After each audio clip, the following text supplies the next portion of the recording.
नमस्कार, मैं महक चौधरी आज आपके सामने एक ऐसी कहानी लेकर आई हूँ जिसको सुनकर आप सोचने पर मजबूर हो जाएंगे। कुछ लोग तो कहते हैं ये बात सत्य है, लेकिन कुछ लोग कहते हैं कि ऐसा नहीं हो सकता। हम भी यही मानते हैं कि ऐसा नहीं हो सकता, लेकिन ये कहानी हमारे सामने आई तो हमें लगा कि ये आपके साथ शेयर जरूर करनी चाहिए। ये कहानी शुरू होती है मुंबई के अंधेरी से।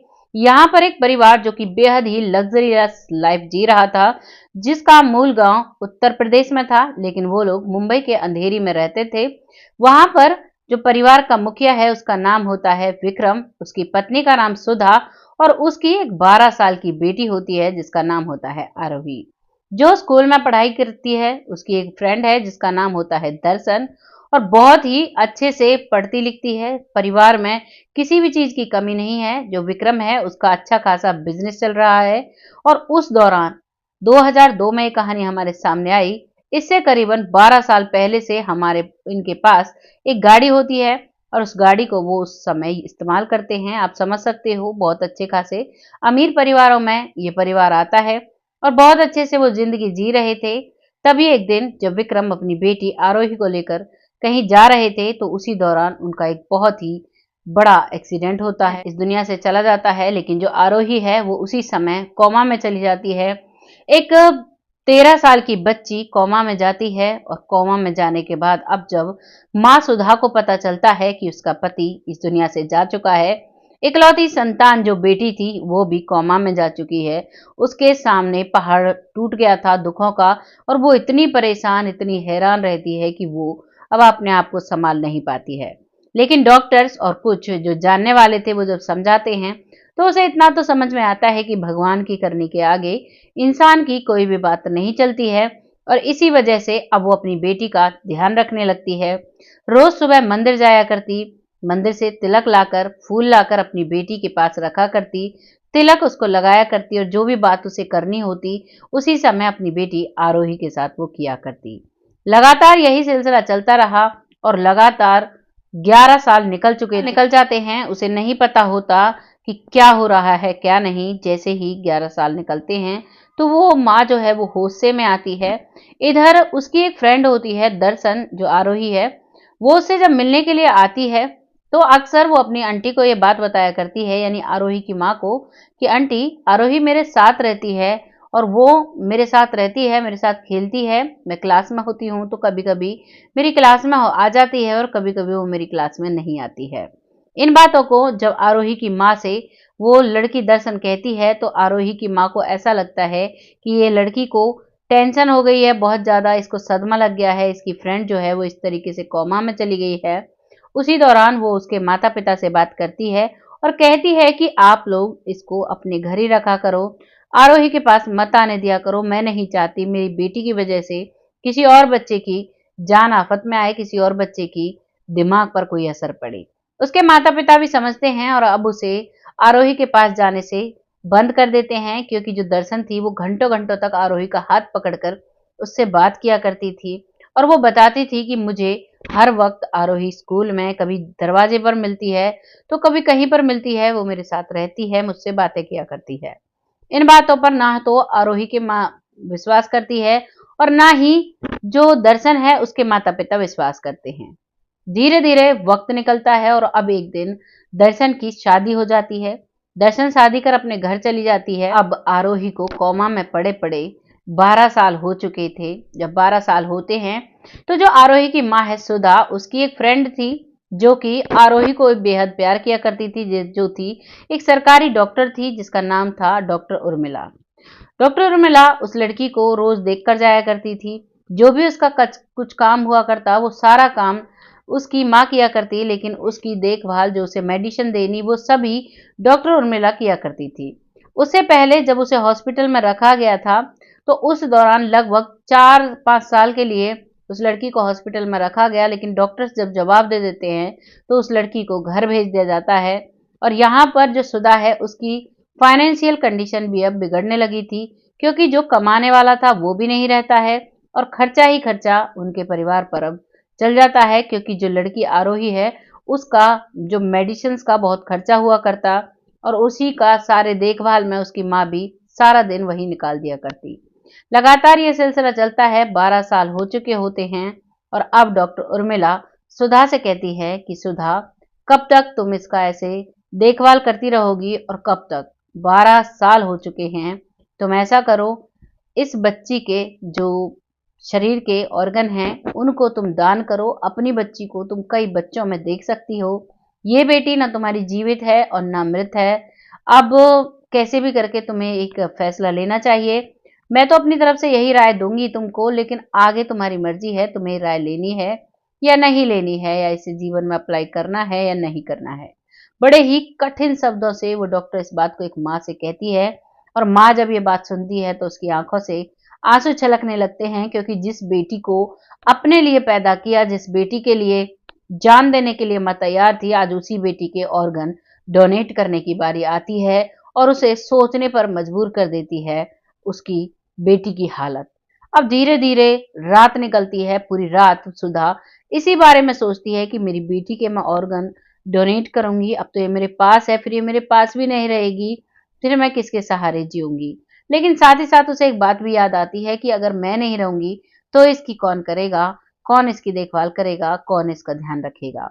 इस बात को सोचते हुए अब वो माँ सुधा सुबह मंदिर जाती है। मंदिर पूजा कर कर भगवान के सामने भी रोती है और उसके बाद तिलक और फूल लेकर आती है और अपनी बेटी को तिलक लगाकर उसके सिरहाने फूल रखते हुए उसके कान में कहती है कि बेटा, मैं मजबूर हूं, तुम्हारी हालत ने मुझे मजबूर कर दिया है। अब मुझे तुम्हें तुम्हारे शरीर के अंगों को दान करना होगा, क्योंकि काफी समय हो गया है, तुम शरीर से छोटी होती जा रही हो, उम्र से बड़ी हो चुकी हो।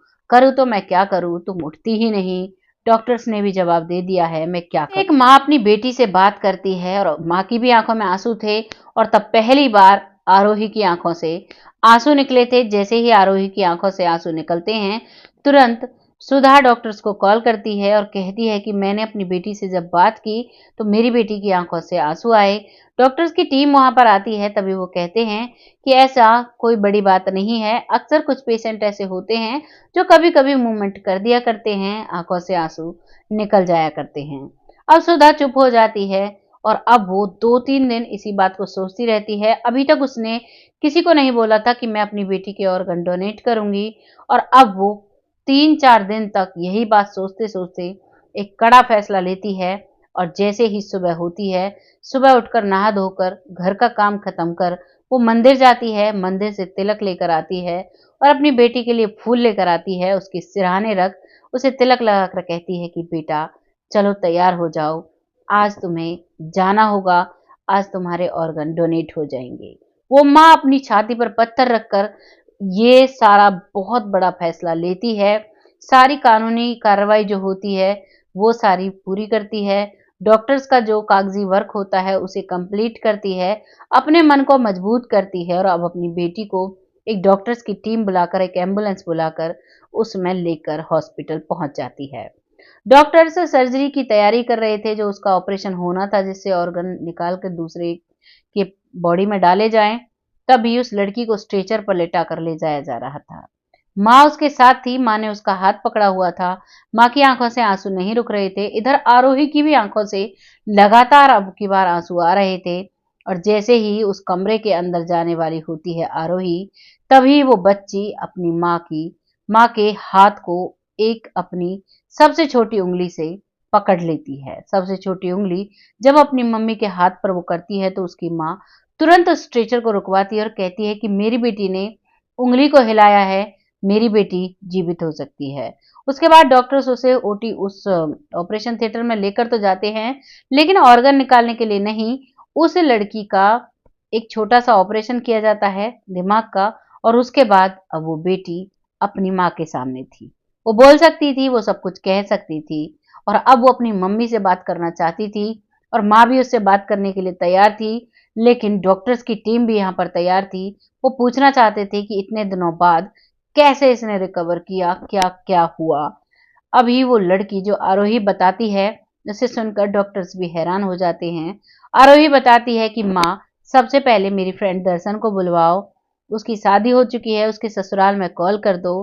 तभी उसकी माँ कहती है कि तुम्हें कैसे पता उसकी शादी हो चुकी है। तभी वो कहती है कि मैं तो उसकी शादी में गई थी, उसका दूल्हा बहुत सुंदर है। बात को सुनकर माँ बहुत हैरान होती है। इतने में ही दर्शन के माता पिता आ जाते हैं। दर्शन को आने में थोड़ी देरी हो जाती है। तभी वो अब उस दर्शन की माँ से कहती है कि आंटी, जब आप शादी कर रहे थे तो आप जो रस्में हो रही थी उनमें कलावा लाना भूल गए थे ना। और फिर उस दौरान जब कलावा आया उसके बाद रस्म की गई थी, उस समय काफी हंगामा हो गया था। इस बात को दर्शन की माँ सुनती है और कहती है कि बेटा, कह तो तुम सही रही हो, पर तुम्हें कैसे पता कि उस समय ये घटना हुई थी। इस बात पर आरोही कहती है कि ये सब मुझे याद है। जब मैं कोमा में थी तो मैं ज्यादातर समय दर्शन के साथ बिताया करती, बचा हुआ समय अपनी माँ के साथ बिताया करती थी। माँ मंदिर जाती तो उनके साथ जाना, उनके साथ आना, साय की तरह मैं अपनी माँ के साथ रहती थी। लेकिन कभी कभी मेरा खेलने का और बात करने का मन करता तो मैं दर्शन के पास जाया करती, क्योंकि दर्शन मुझसे बात किया करती थी, वो मेरी बातों को समझा करती थी, इसीलिए मैं दर्शन के पास जाया करती थी। इतने में दर्शन आ जाती है और दर्शन के वो जोर से गले लगती है और कहती है, और कैसी है तू, जीजा जी कैसे हैं। जैसे ही वो ये बात कहती है तो वो कहती है, दर्शन बिल्कुल ठीक है, तुम्हें तो सब कुछ ही पता है। इन बातों को सुनकर उधर डॉक्टर्स भी और वो उसकी माँ सुधा भी बहुत परेशान थी कि इसका तो मैंने घर पर आना जाना बंद कर दिया था, तो इसको कैसे पता इसका दूल्हा सुंदर है, इसके शादी में ये चीजें हुई। जब वो माँ ये सवाल करती है तो यहाँ पर दर्शन कहती है कि आंटी, ये मेरे साथ शादी में रही थी, ये सिर्फ मुझे ही दिखाई देती थी और इसने सारी शादी बहुत अच्छे से देखी है। ये मेरे साथ क्लास में भी आया करती थी, मुझसे बातें किया करती थी, कभी कभी चली जाया करती थी। तभी आरोही कहती है कि जब मैं तुम्हारे पास से जाया करती तो मैं माँ के पास आ जाया करती थी, क्योंकि मुझे माँ के साथ रहना था, माँ तो मुझे नहीं देख पाती थी, और जब मेरा बात करने का मन करता तब मैं तुम्हारे पास आ जाया करती। इन सब बातों को सुनकर डॉक्टर्स की टीम भी हैरान थी। डॉक्टर उर्मिला भी हैरान थी, किसी को भी विश्वास करने का मन नहीं कर रहा था। लेकिन ये बातें रहस्यमयी थी, जो बातें उसके कोमा में पड़ने के समय थी, उस दौरान जो दूर दूर बातें हुई वो सब उसको पता थी। वो सब जब वो बताती है तो वो मान जाती है, माँ तो मान जाती है, उर्मिला भी मान जाती है, दर्शन पहले से ही मानती थी। कुछ लोग इस चीज पर विश्वास करते हैं और कुछ लोग नहीं करते हैं। ये थी कोमा में जाने के बाद के 12 साल के समय की सच्चाई। आपको इस कहानी को सुनकर कैसा लगा है, अपनी राय कमेंट बॉक्स में जरूर दीजिएगा। बहुत जल्द फिर से ऐसी ही किसी कहानी के साथ आते हैं।